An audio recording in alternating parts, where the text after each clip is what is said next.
Hello, and welcome to the Trepid Technologies Security Plus course. My name is Johnny Bandon, and I will be your instructor for this video series. This video will cover Domain 3.2, Host and Application Security. Now let's get started.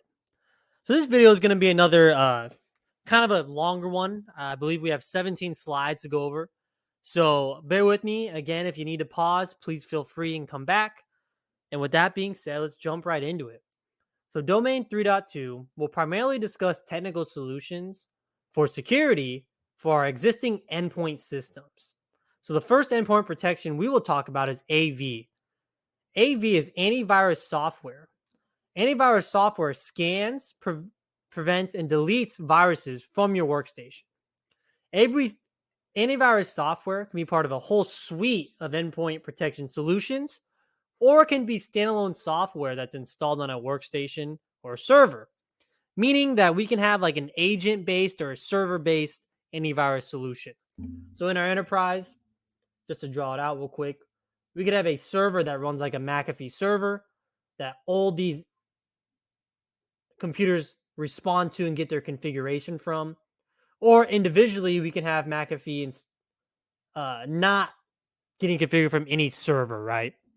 So we can have two different implementations along with our antivirus software. So AV, or antivirus software, has different detection methods for detecting viruses on computers. Signature-based scans rely on a database of other viruses to detect viruses on your workstation. So signature-based, imagine we have a Excel spreadsheet of all the different viruses and their unique hash or signature. We can use signature-based scans on our systems to see if any of those already existing ones are on our systems. Then we have heuristic-based scans, which rely on behavioral recognition for detecting viruses. So a little bit more advanced, right? And you can combine this with signature-based detection to actually have a more robust AV suite, right? The next thing we're going to talk about is anti-malware. So anti-malware is typically software that's a part of antivirus software suite, right? But it's going to specifically protect against malware like worms, Trojan, bots, and ransomware, right? So again, this can be standalone. Like there's technology or software out there like Malwarebytes that'll just be anti-malware. But if you're installing something robust and enterprise like McAfee, you'll get antivirus plus anti-malware. And then we have EDR, which stands for Endpoint Detection and Response. This is a endpoint security solution that creates automated response and analyst capabilities. So EDR is a generally newer technology that is going to actually use machine learning to automate malware detection and report deviations to an IT administrator or security administrator. EDR can also be configured to isolate systems and perform root cause analysis without administrator intervention. So what this is a technical detective control that we can install on our systems to have faster remediation by faster response times that are automated and get reported to our IT team or our security team. And then we have DLP, which we've talked about earlier, data loss prevention. This is a software or application that prevents data exfiltration from your network. For a DLP system, you must first classify sensitive data. So you got to tell that DLP software what is sensitive. And then you got to install the DLP system. So DLP can be installed on endpoints or gateways that are the entry and exit points of your network. DLP can also stop external devices from being plugged in and can also perform deep packet inspection on your host. So DLP can also be a part of that AV suite, right? So not all these have to be standalone technologies that we implement. You know, McAfee or other AV software or really security endpoint software can package all this for us, right? And then DLP, what it means by classifying it is essentially in that DLP system, however you implement it, whether it's server-based or individually host-based, you got to tell it what is sensitive. So if you want to stop, let's say, for example, social security numbers from leaving, you got to tell that DLP system to look out for expressions or texts like this, right? 0 through 9, and then has this format. That's just a very basic example, right? And a lot of times now there's going to be stuff in place that your DLP systems, you don't have to granularly go step by step, tell it what's sensitive. They might have packages that say, okay, this will stop PII and PHI from leaving your network, right? And it comes with the software seat you installed and paid for. And then we have next generation firewalls, which do more than traditional firewalls. With a traditional firewall, you'll permit or deny traffic based on IP or protocols, right? Layer 3 and layer 4.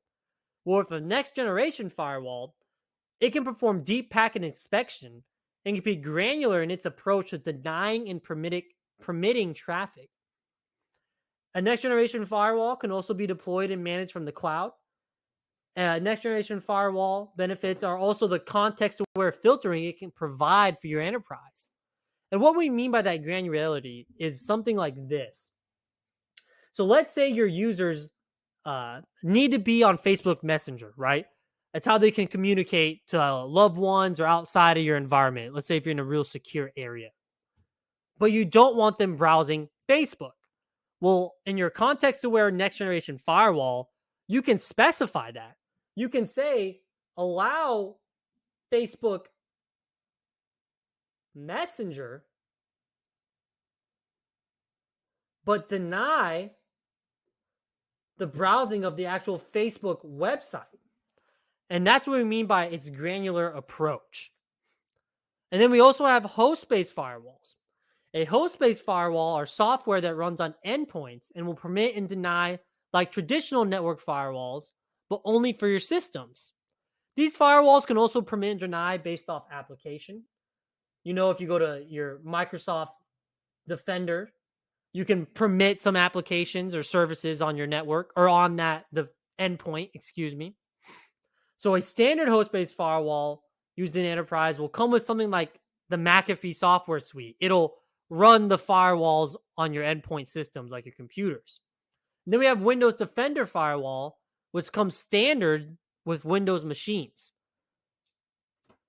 If you're ever getting like weird pings and you're troubleshooting a network function that's not working on users, this is also a good step. Look at your host-based firewalls, right? I know when I do my CCNA courses, I run an application called GNS3. And when I got brand new computers running Windows 11, GNS3 and my VMware Type 2 hypervisor weren't able to communicate because the McAfee firewall that came installed was denying it.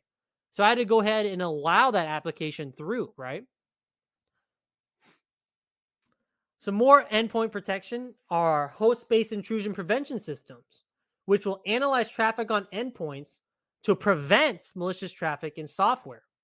HIPs can also take action against malicious traffic.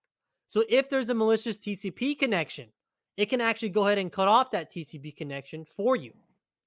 Another thing a HIPs can do is also detect malware and alert administrators. So HIPs is a preventative control that will stop real-time incidences. So HIPs can also affect your availability, right, if improperly configured. But along prevention, they can also do detection, okay? Now, let's say you don't want something intrusive on your network, but you still want some way to detect host-based intrusions. Then we're talking about HIDS. So HIDS is very similar to HIPs. It's installed on endpoints, but it can only detect malicious traffic in software. HIDS does not take action against malicious traffic. It will only alert an administrator. However, HIDS will not cause an outage. While HIPs can be very helpful in prevention, it can also produce false positives that could potentially cause outages on your endpoint systems. So HIDS is more of a just a detection method that can help us remediate malware, whereas HIPs can just stop it before it happens, right? It's a prevention control. Now let's move on to boot integrity. As administrators, we spend time on our endpoint protection for our operating systems. But our endpoints must also be secured before the operating system is even loaded. We must also protect the boot process. In the boot process, we want to ensure that the system is not altered. We call this having a secure boot. The unified extensible firmware interface is going to be a way we can have secure boots. This is the replacement for the BIOS test on our systems that you may be familiar with. UFI, or Unified Extensible Firmware Interface, will test hardware to ensure it has not been altered and load the fundamental drivers and boot the OS. UFI has built-in security features like Secure Boot, which will only allow the system to boot trusted OEM hardware. OEM standing for original equipment from the manufacturer.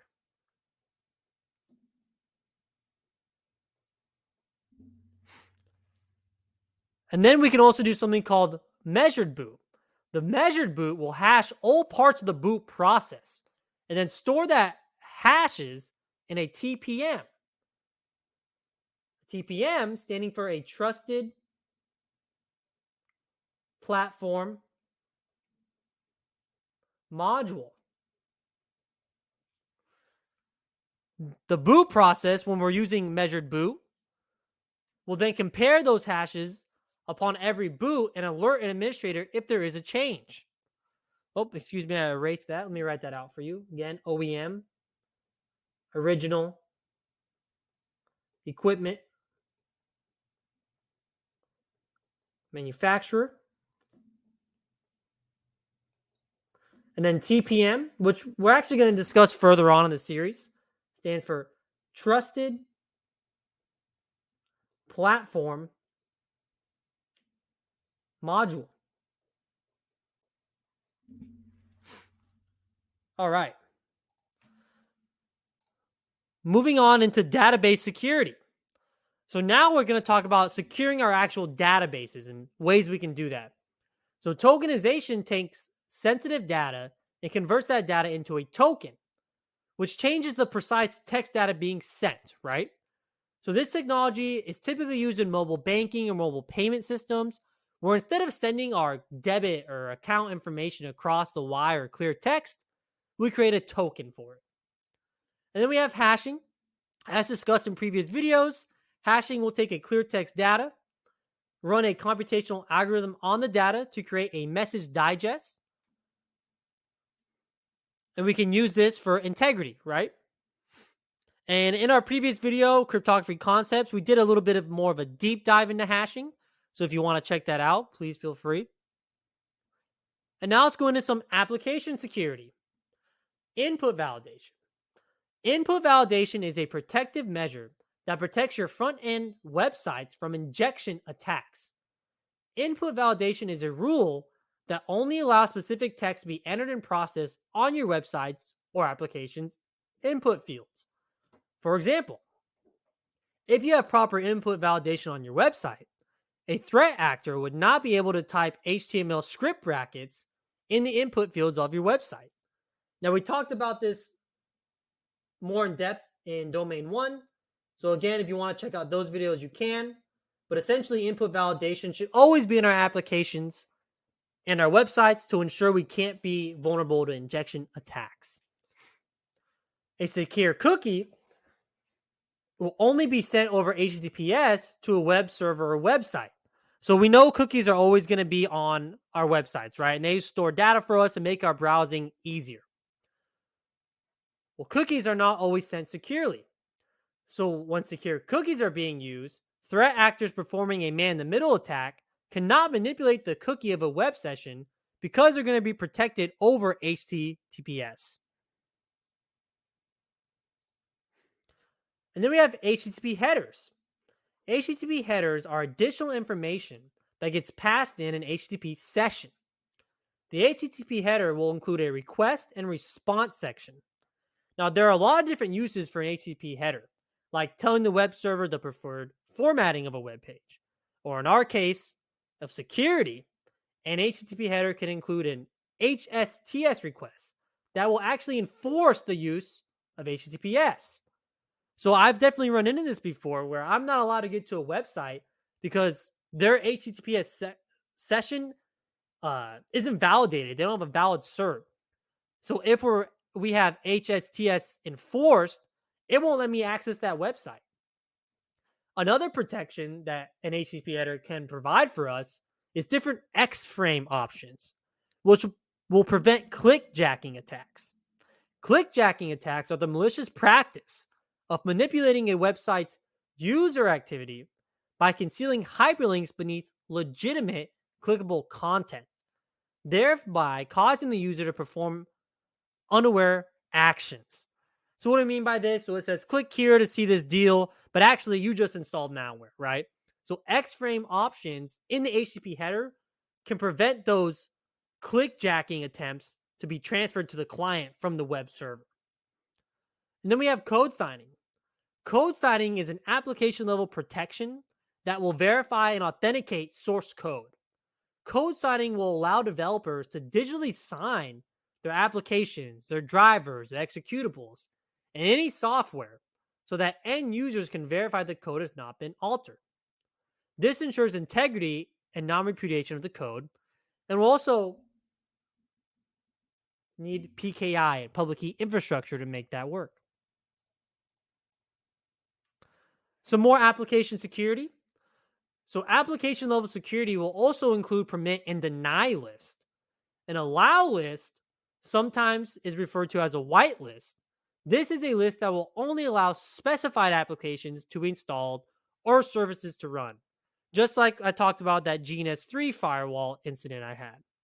With an allow list, if only 5 applications are on that list, that means you can only download those exact 5 programs. This requires much more administrative overhead for determining which applications should be allowed, right? So essentially that means if you have a user in the R&D department that needs to install a tool and you didn't put it on that list, well, now that user has an availability issue. And now he probably has to go through the proper channels to get you to allow that application through, thus causing more administrative overhead. A block list, sometimes called a blacklist, will deny only specified applications or services, but anything not on that list will be allowed to be installed. So this is sometimes considered not as secure, but it's less administrative burden, and it will prevent you from installing known malicious applications. Some more application security. So in application security, we must take an agile approach to secure our code during the development process. The Security Plus exam wants you to know about different software development lifecycle techniques. However, in a real production network, most successful companies that treat IT as a core business competency will use an agile approach and implement DevOps/DevSecOps into their deployments and development. If you guys want to learn more about that, I recommend you read something called the Phoenix Project in the DevOps Handbook. But now back to the Security Plus exam. And now let's talk about the different SDLC models: Agile, Waterfall, and Spiral. Agile is an SDLC software development lifecycle concept that implements continuous improvement and allows flexibility into the code by using customer input to constantly change code or application requirements. The Waterfall is an SDLC that works chronologically and only allows developers to move on in the development lifecycle once the previous step has been completed. Spiral is an SDLC that combines both these approaches. So as a security administrator, it is essential that you know how the software development lifecycle works and where you can implement secure practices into the software development lifecycle. There are many different resources on the internet that can help you secure your organization's websites and applications, like the OWASP project. There's different frameworks that you can use, like the MITRE framework, that can kind of show you how to start developing those processes into development and to secure your applications. And then we have static code analysis. This is a protection technique that involves senior developers or security personnel combing through the source code of an application to correct insecure coding practices. This is sometimes referred to as manual code review. Then we have dynamic code analysis. which involves executing the application or website to test how it reacts to error handling, injection attacks, and input validation. The dynamic analysis will be conducted once the code is complete and should be performed before the code is pushed into production. Dynamic analysis can involve doing stress tests that will gauge performance. Dynamic analysis can also strictly be for testing the security measures that should be in place, like proper error handling and input validation. Fuzzing is a form of testing or maybe an application that involves sending random input and invalid data to an application or website to test how it reacts.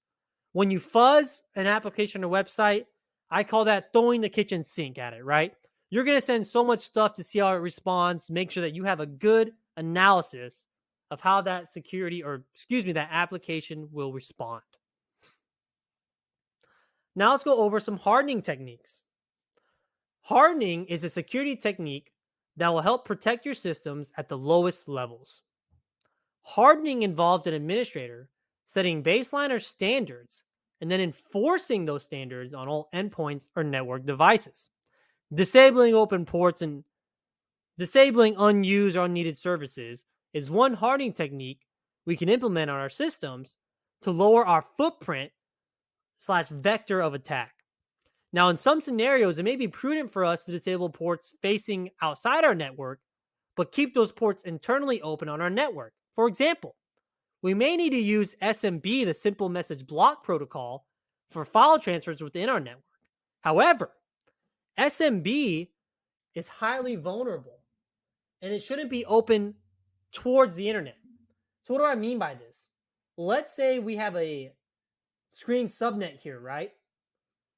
And then this is our enterprise. And in this screen subnet,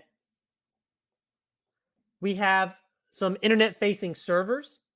Well, maybe that file server needs to have SMB open to our enterprise, but it shouldn't be open out towards the internet, right? So that's just one of those hardening techniques that you got to keep in mind, right? You can't maybe disable something completely. Maybe you got to disable it inbound or outbound. Now let's go over registry hardening. The registry in a Windows system is how a Windows system tracks everything in the operating system. We can harden our registry by implementing access restrictions, disabling the remote registry access, and disabling the regedit tool on our end user devices so end users aren't able to mess with the registry editor, which can really affect your systems if someone messes up a key in that registry editor. Next, let's go into some OS hardening. OS hardening is another technique we can use in our enterprise to create a better security stance in our networks. OS hardening involves configuring systems OS to our organization security standards and correcting any system that does not adhere to our security baseline. OS hardening can be done using group policy objects, maybe having a standard image for your enterprise or certain departments, or something as simple as having a standard naming convention for all of our systems. Patch management is another necessity in our network / enterprises. Patch management ensures that our systems are getting regular updates and are protected from vulnerabilities that will arise in our systems. Patch management systems can come standard with some operating systems, like the Windows Update tool, or they can be a third-party tool that will scan your network and implement patches automatically or manually from the administrator. The benefit of using a third-party patch management tool is that you can patch different systems simultaneously instead of relying on a single vendor's patch management system, right? So let's say you got Linux and Windows and Cisco all in one enterprise. Maybe with that third-party patch management tool, it can go through and patch different Linux distributions and different Windows distributions, like Windows 10 or 11, right, if you're still running them. So some pro tips, right? So when a user complains about a slow computer, check to see if it's been updated recently. Keeping enterprise computers as up-to-date as possible will help prevent this, right? Some more hardening techniques. Another hardening technique is disk encryption, which will protect our data at rest on our systems. A self-encrypting drive is designed to encrypt and decrypt drive data without the need for user input. So this is, again, just full disk encryption, but it's self-encrypting, a little bit more automated, right? And now let's go over full disk encryption. FDE will encrypt your entire hard drive and require a key, typically a PIN or a password, to decrypt your drive and allow you to interact with your system. FDE should always be used in the enterprise. Specifically, if users in your enterprise will be traveling with your equipment, FDE will protect your data in case a user's laptop or cell phone gets stolen. And now let's go over some more hardening. So a hardware root of trust is a scheme that relies on a chain of trust that will verify the integrity of each component of a computer, starting with the initial boot process. As you can see on this diagram, right, it starts at the root TPM, the Trusted Platform Module, which verifies the integrity of your boot process by comparing hashes, right, which we talked about. And then it moves on to your firmware, making sure that it's OEM, right, because you already did this TPM, so now the firmware can be loaded. And then once you do that, it moves into the OS, making sure the OS hasn't been changed, possibly by comparing some hashes, right?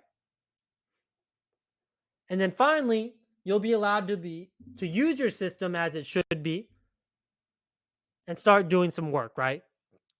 The diagram shows you going into apps, but really that's just saying, okay, you're on your system now, go use your email, go use Word document, whatever you need, right, to perform your daily roles.